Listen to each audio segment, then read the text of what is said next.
We have better maps of Mars than we do of our own ocean floor, and the single least explored place in the entire Atlantic Ocean sits just 75 miles north of a Caribbean tourist destination. What scientists found when they finally went there made them rethink what they thought they knew about life, gravity, and geological danger on this planet. This is the Puerto Rico Trench.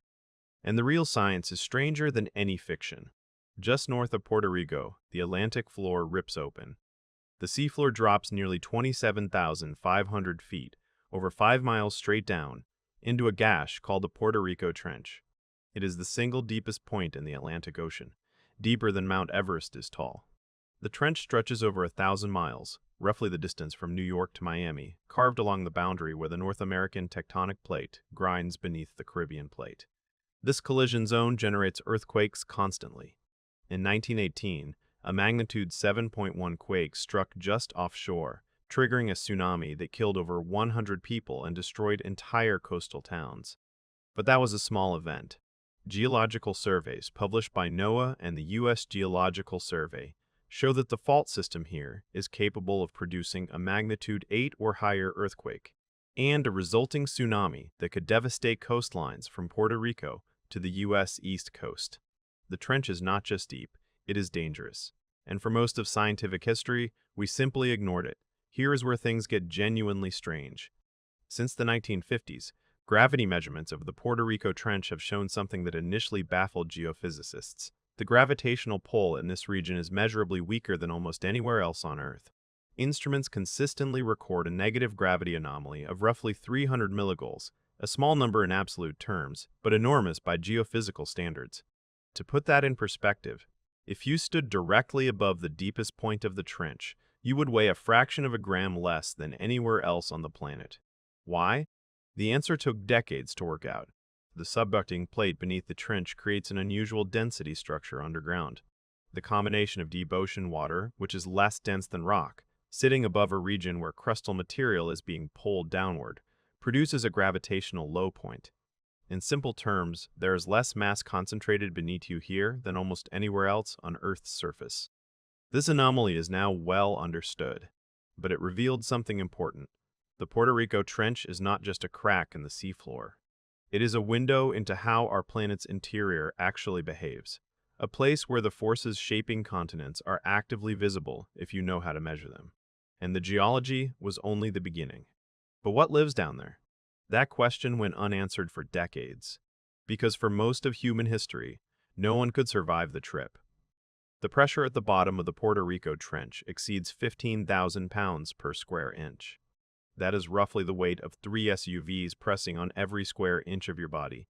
Cameras implode. Metal warps.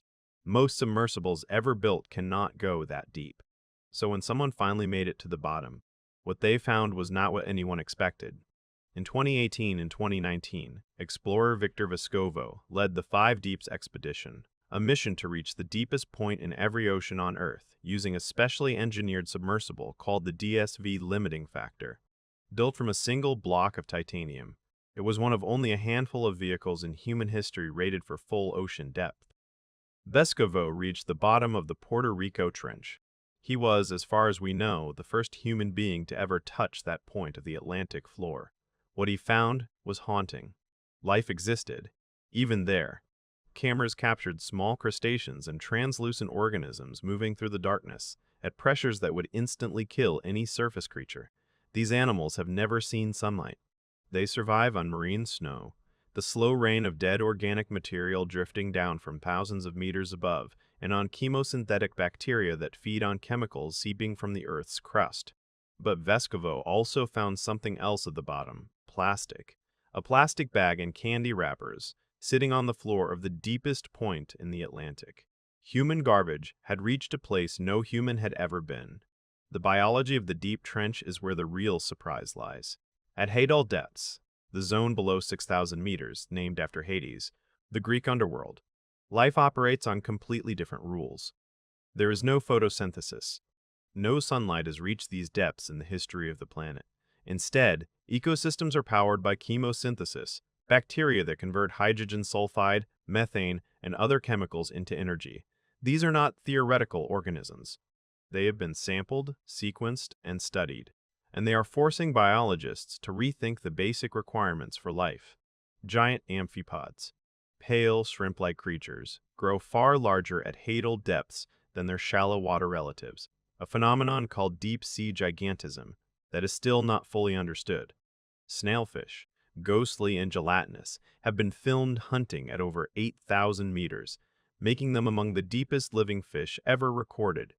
Microbial communities thrive in sediments where no multicellular life should theoretically survive. Here's why this matters beyond Earth. Jupiter's moon Europa and Saturn's moon Enceladus both have subsurface oceans. Pitch black, high pressure, no sunlight. For decades, scientists wondered whether life could exist in such conditions. The Puerto Rico Trench and places like it are proof of concept. Life does not need the sun. It does not need moderate pressure. It does not need conditions we would call livable. If life can thrive 5 miles beneath the Atlantic, the odds that it exists beneath the ice of Europa just got significantly better. And yet the Puerto Rico Trench remains almost entirely unexplored. More than 80% of Earth's ocean floor is unmapped at high resolution. The Hydal Zone, the deepest layer, has been visited by humans fewer times than the surface of the moon. NOAA estimates that more is unknown about the deep ocean than about any other environment on or off this planet. The trench still produces unexplained low-frequency sounds picked up by hydrophone arrays. Some match known sources: earthquakes, whale calls, underwater landslides. Others do not. They remain cataloged but unidentified, filed alongside famous unexplained ocean sounds like the bloop, a massive ultra-low frequency signal detected in 1997 that took years to attribute to icequake activity. We do not know how many species live in the Puerto Rico Trench. We do not have a complete geological survey of its fault system. We cannot yet predict when the next major earthquake will strike along its length or what the consequences will be.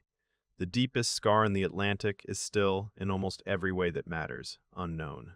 We spent the last century looking up, at the moon, at Mars, at distant stars, and the single most extreme environment on our own planet sat waiting, 75 miles from a beach resort, 5 miles straight down, in total darkness.